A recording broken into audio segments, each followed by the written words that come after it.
All right. And I'm live. Yay. Uh, all right. Take a second to share this as well. Let people know I'm on. That'll be fun. Share.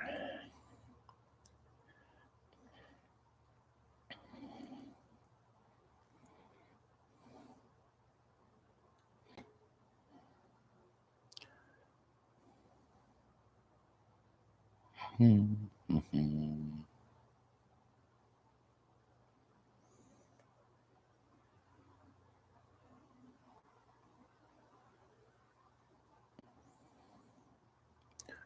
Ooh.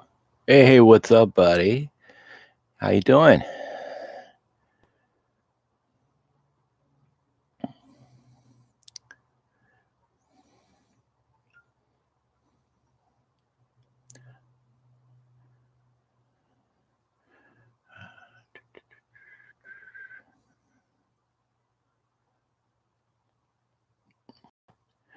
Just gonna share the link here a little bit, try and get some more people in. Actually, had a really rough week, so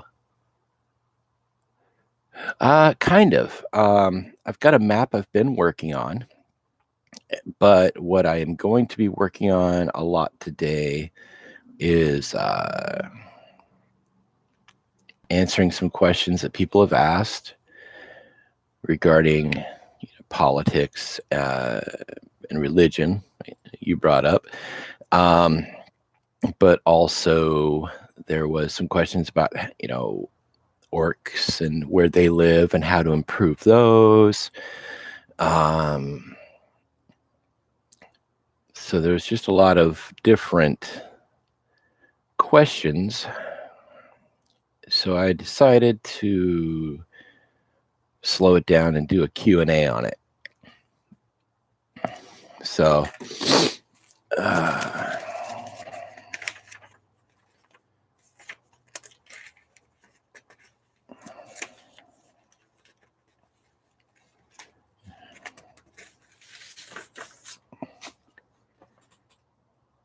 yeah, it's a start, man. I'm just starting slow, It is what it is.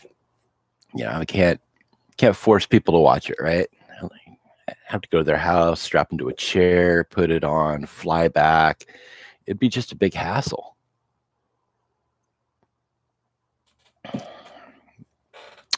But hey, you're here. So, all right.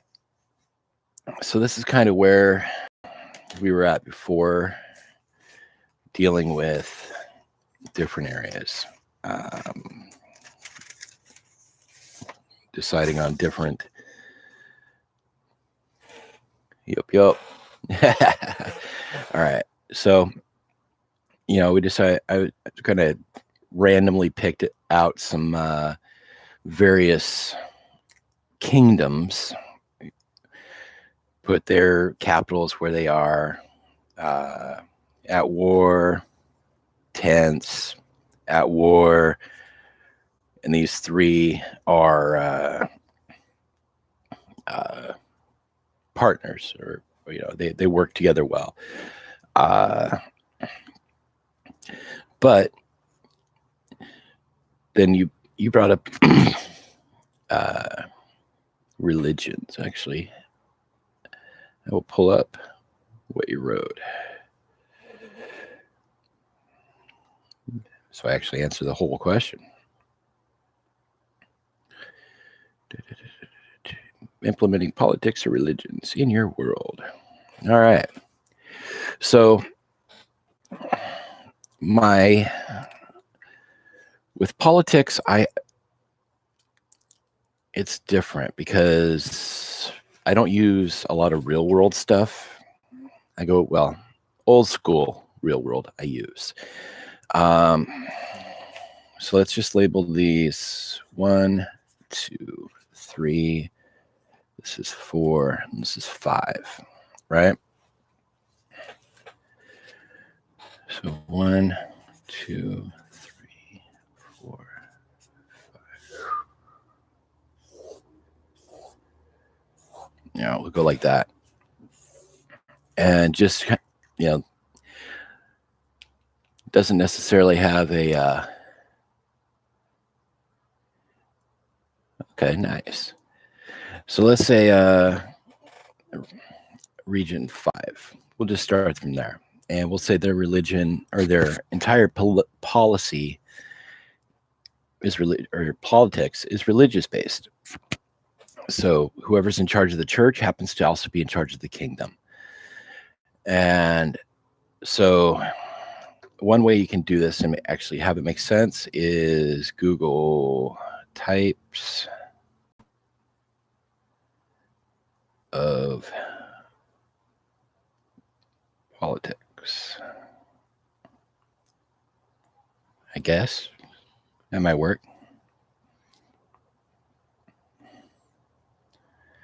Five most common political systems. That's not gonna. I don't know if that's gonna give us what we want, but we'll find out. Democracy, republic, monarchy, communism, and dictatorship. That's not the one I want. Let's try Wikipedia.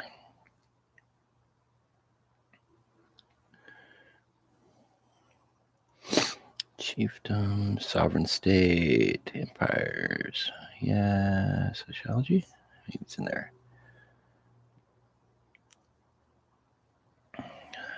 Democracy. See also.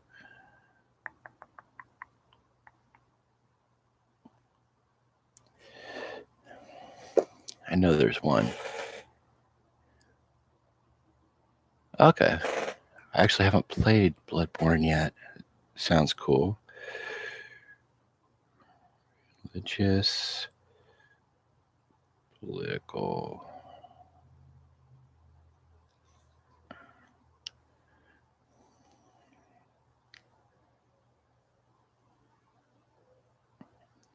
Ideology.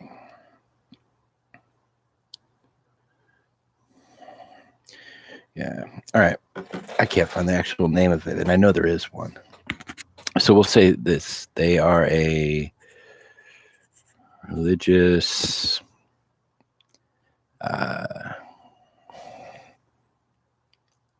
monarchy, for lack of a better word. So the reason they are at war with everyone is because they, let's say they all worship the same one God. They believe in one single God. And I haven't deciphered how I'm going to do a religious structure, what the pantheon's going to look like. But we'll say he is the god of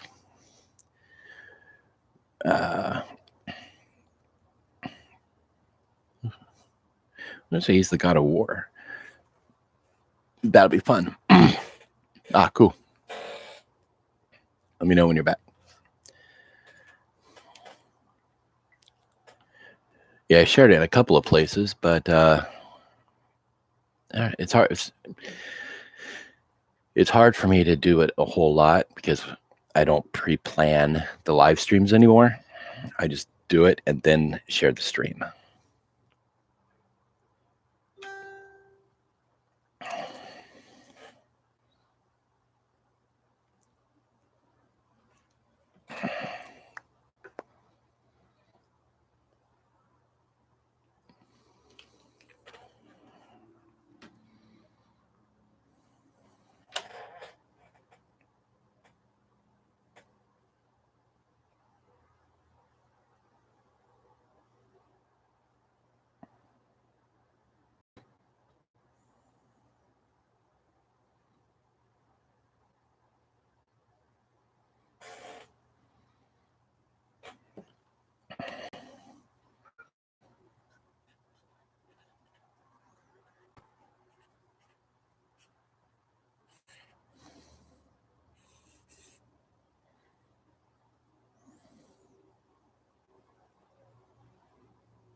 Ah, cool. All right. So I actually found the names I was looking for. All right. And let's see. That'll be funny. Socialist.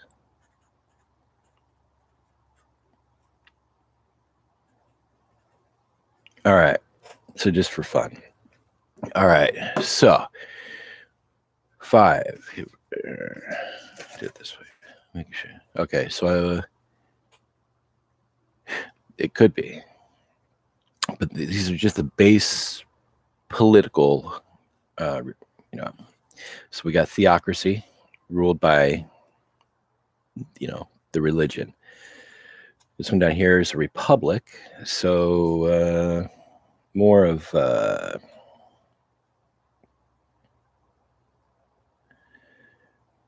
state in which supreme power rests in the body of citizens. So think old school Greece, pretty much. 3 is the democracy. I thought that would be fun to throw in there. You got socialist state here, and then an oligarchy, which I'd never really even heard of. Where is it at? Government ruled by a small group of powerful people. These people may spread power equally or not equally. So basically just yeah, they've got a group of people who control everything in there over there. And at some point I may actually go through and describe who all these people are. So stupid flies. All right. So that's the leadership. But I'm going to leave this one, or, to put that up there, but I'm going to leave it down here as well. So, let's say in this large one here, number 4, allow open worship. That's maybe why there's the war here, is for their religion. It's open worship of any god. Multiple temples. So it could just be, they've got temples all on the main roads, little wayside places, maybe to the goddess of healing. Major cities will have like 10, 12 different temples. And the way they compete for each other is who can have the best looking temple, the biggest temple, the gaudiest robes, whatever. The democracy, it's a little tense here, but maybe, they really only worship 3 gods. War, they've got a lot of coastal, so probably the god of the oceans, and the harvest gods. Now, in a socialism, I'm not sure about that one. Who would they worship? Is there any mention of?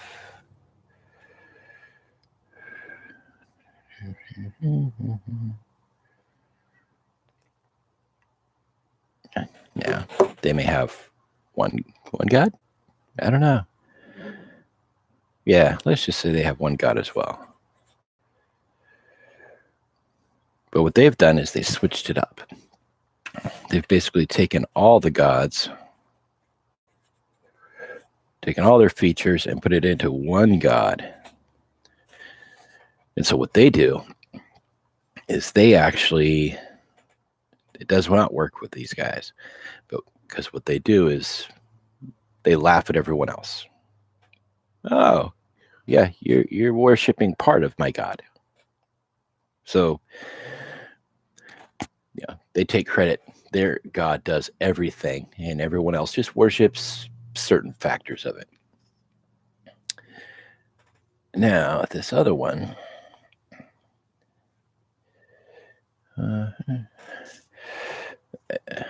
No gods. Complete atheism. That's why they're at war with everybody. One god, all the gods, one god that is all the gods, and no gods at all. So just go to extremes from one side to the other. Yeah, pretty much.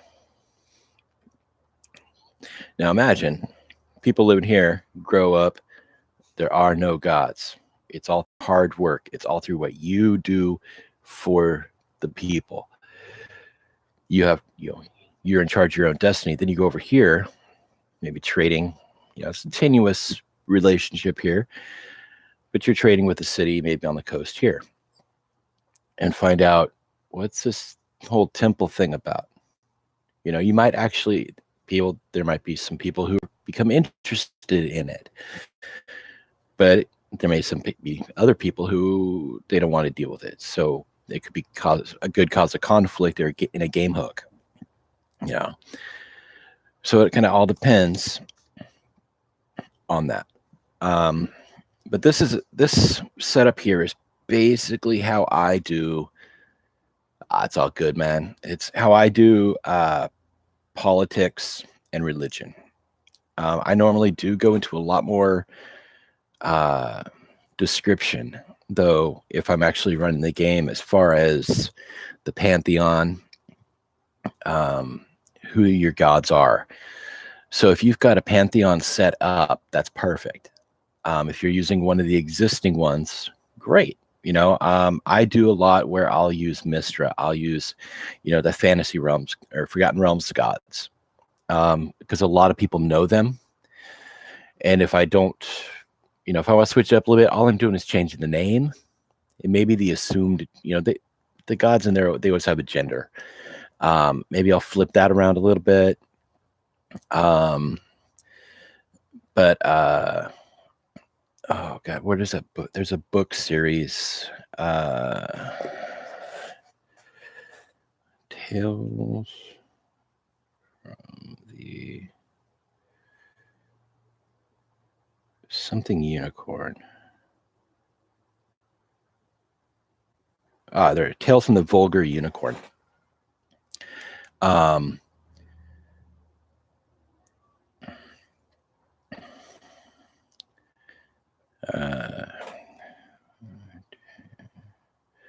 All right. Anyway, Tales from the Vulgar Unicorn. Great book series. It is the way it's written is by it's like hardcore. It's by Lynn Abbey and Robert Asprin. They're very much hardcore D&D style books. I mean, in-depth stuff. And the word vulgar is not there just for fun. They get pretty graphic. But it is an amazing series. And so if you are wanting to deal with any of this kind of stuff specific, I would recommend finding it. So yeah, Tales from the Vulgar Unicorn. And they've got, story. It's a series of, I won't say short stories, but a series of stories within each book. And I mean, gods that pretend to be regular people interacting with people and what comes from it.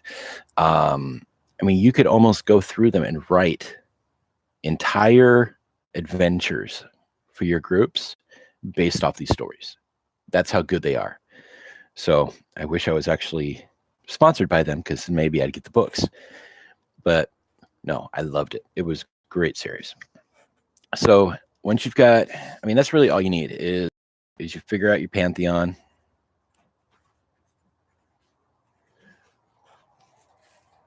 And then go from there. So, if you've got 15 gods,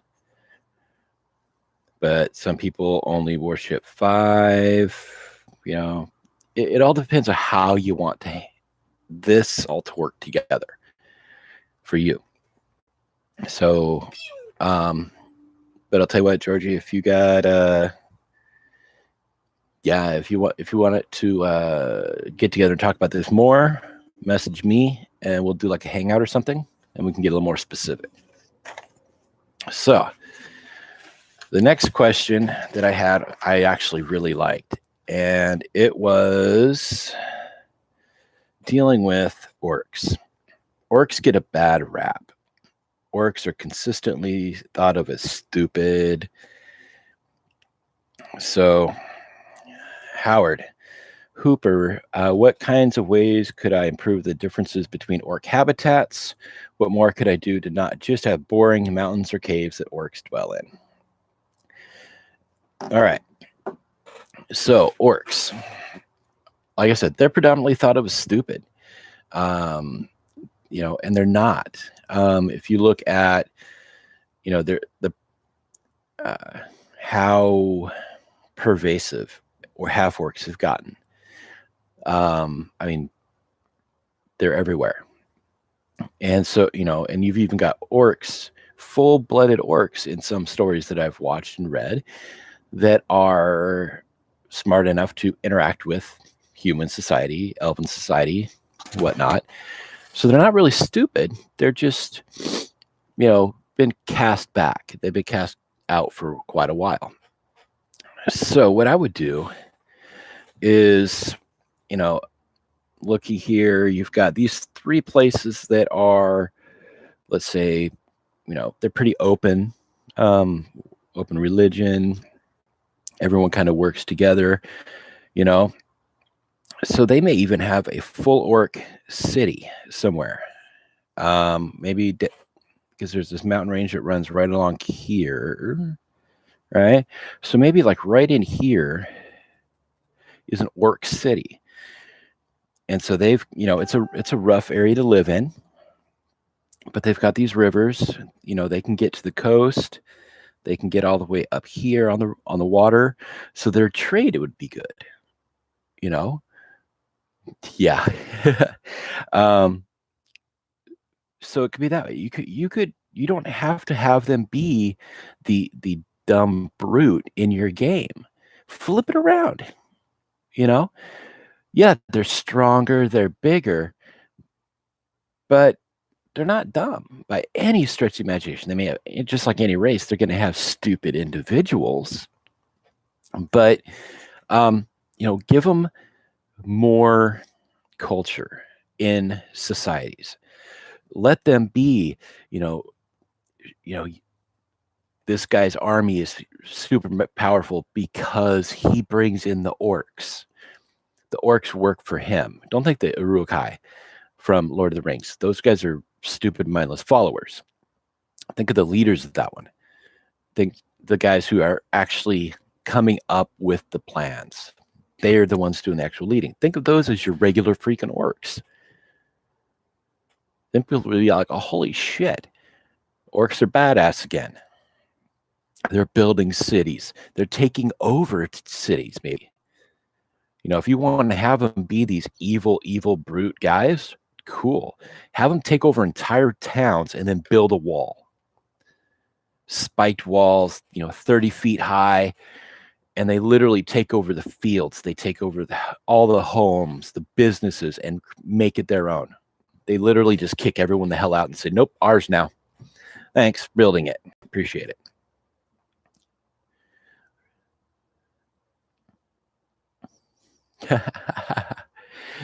but that's, I've done that. I had a major city that one of the characters' backstory was that's where they were raised.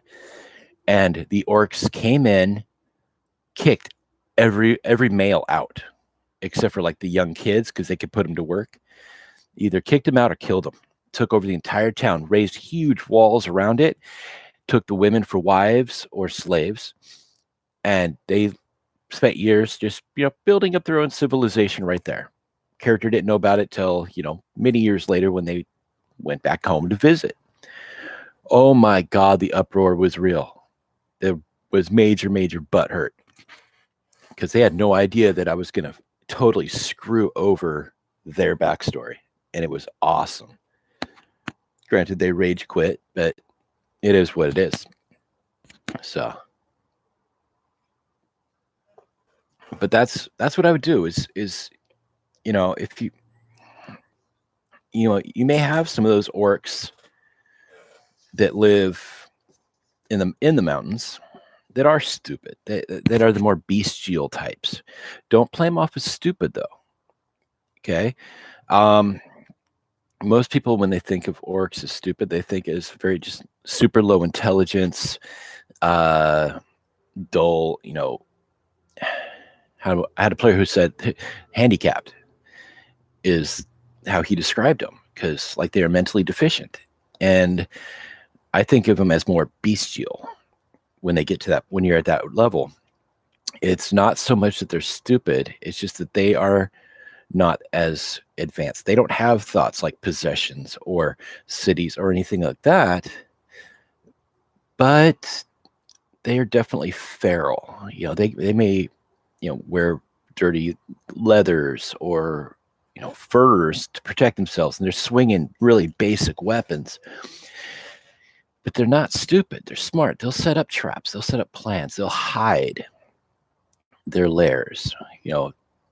They're taking case and they're smoothing out the walls. They're, smart enough to know fire, water, food, shelter, the basics of survival.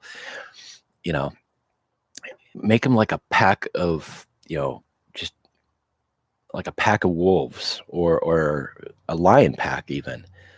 You may, if you treat them like a pack of wolves or even lions, you may have some gnolls that are in there with them, because, similar mentality. Let them work together with others that are of the same stature in that area. How freaky would it be to, party comes across 3 or 4 orcs that are running around on all fours, flinging a spear and then running away and howling at them. So they give chase. They're going to kill these stupid things, right? Suddenly, they're surrounded by 15 to 20 orcs and gnolls, all with spears, all with clubs, literally running in circles around them, howling and just creating this massive, massive din around them. It throw them off. You got orcs, you got gnolls, you got kobolds, you got goblins. Who knows what else these guys have sucked into their tribe? But that's what I would do. Don't necessarily switch up the habitat for that group. Let it be the caves and stuff like that. Switch up what they do with it. Make them different.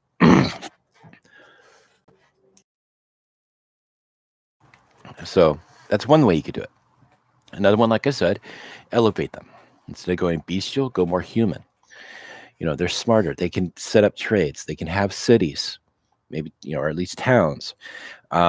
They make, with their strength and everything else, they might be really good, ship workers or pirates, or, put them in the armies. They're going to be good at it because they're powerful. They don't get tired. You may have an attitude issue, but who doesn't? But you could do that. But never let them be boring. Orcs are one of the most, orcs, kobolds, and goblins. That's the holy trinity of underused monsters, in my opinion. I love putting them all together. And they've got their own hierarchy. If you've got your orcs and your gnolls, forgive my horrible handwriting, up here, then it's going to go down to, you've got your goblins. Maybe there's a couple other creatures that you want to throw in there that are directly below them. But on this branch, then you have the kobolds down here. But you can have fun with that, man. Make some badass kobolds. Give them each like 2 levels of ranger or rogue or fighter or something, right? And just make them masters of freaking throwing spears or something. They're like shock troops. Be hilarious, But if you've got, your orc leader, he's got his gnoll buddy. They command this tribe here. So you've got, gnolls, you got orcs, you got goblins, you got kobolds, you got maybe actual hyenas coming off this way. That is a group to be feared. That is a group that will take over a freaking city, make it their own. Imagine that this city's got one big freaking church. They take it over. That's where the orc lives. He took it over. Him and his gnoll buddy with a couple underlings lived there. All the other orcs and gnolls are living in all these other buildings. You've got, goblins and kobolds living on the roofs or in the sewers. You got hyenas running wild in the streets. Yeah, go ahead and send your third, fourth party, the third, fourth level party in there and see what happens. Play it right, and they're going to get effed up. They're going to go running. They're going to have to, come back with a lot of help, or they're just going to have to let it go, learn how to live with it.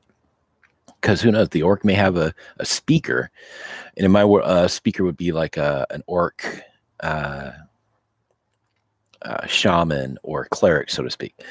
But it's also usually more intelligent and will do the speaking to others. So the face, but may have the speaker, demand, we want trade rights. This is our city now. We demand rule. We demand rights. We want trade. We want this and that. We'll give, we'll help with war. And they may actually have an idea of where they fit in, but hook them up. Let them be that badass. I mean, that was the most fun adventure I've ever had, is because when the party got together to go decimate these orcs and everything that took over their, this one guy homeland, basically, they get there and there's, orc women working the fields. There's kids, half orc, human, all running and playing together in the streets. I flipped it on them hard. And so they actually set up a trade agreement. The guy actually found out that his parents are alive. His grandparents still live there. Nothing really bad happened other than the guys who instinctively took up arms, they died. It was hilarious. It could. And it would be fun. I mean, because they got their own gods. And so that's going to throw into the mix. So it's gives a lot of possibilities. The orcs, gnolls, all of it could fit in anywhere. The worst thing you could do is let them be standalone in a cave. Let them work together with others of their kind or similar size and stature. I've done one where orcs actually convinced a very dumb and dim hill giant that they were going to help him out with stuff so he would protect them. And it was like a whole Laurel and Hardy situation. It was funny. But make a whole, group or idea of all these different creatures like this that could work together, and let them just find home for them. It doesn't have to be in the mountains. They could be out in the fields. They could be out in the plains. They could, be on the boats in the ocean. You get them together, they're going to do well, especially if you set it up right with the right leadership. They've got their own political structure, their own religious structure. So let them have fun with it. So, yeah. Any other questions, thoughts, anything? Any decent world building mission clip? Bacon. All right. So, I know this hasn't been like the longest video that I've done yet, but I'm going to go ahead and wrap it up. It's just a basic Q&A, politics and religion. I don't do a whole ton with religion. Religious wars kind of on me. But I will use them as a reason for the conflict to start. But then it goes, who are the leaders and who is actually doing the combat. So, hey, steal whatever you want, man. That's what I'm here for. This whole series is going to be nothing but plot hooks and ideas. It's stuff that I've used, stuff that I haven't had a chance to use. If you've got an idea for a plot hook, but you don't know how to implement it, shoot me a message. I'll help out. I get to play online once or twice a week. That's it. I don't get to play tabletop. I don't have anybody here. And yet, I paint minis. I build terrain. I come up with a lot of freaking ideas because I'm bored. I work 60 hours a week, but I get bored. I'm a freaking cook in a diner. And there are times when I've got nothing to do, but, oh, that'd be a good idea. Write down some notes. Then I come out here on my days off and I write it out like I'm writing a full freaking adventure, or at least a full encounter. And now I'm going to give it all back. I'm going to give it out. So if you guys want, send me a message. Yeah, I've got 2 kids, one of which plays with me. So he comes up with ideas too. But I said, we're online. So I'll be running my own game here probably within the next couple of weeks using the Fantasy Grounds platform. It's free to players. I've bought all the stuff already. So, if you don't have Fantasy Grounds, check it out. Make sure your computer will run it. And if you want to play in my game, I'll give you the hookup. So, up to 6 or 7 players and I'm good. So, but yeah, so I'm going to sign off and yeah, hopefully that'd be cool, dude. But yeah, we'll get together, man. I'll message you. But yeah, I'm going to sign off. If you guys have any questions about politics, religion, any of that, well, let me know. Plot hooks, let me know. Ideas, let me know. I'm here to be used. Have fun.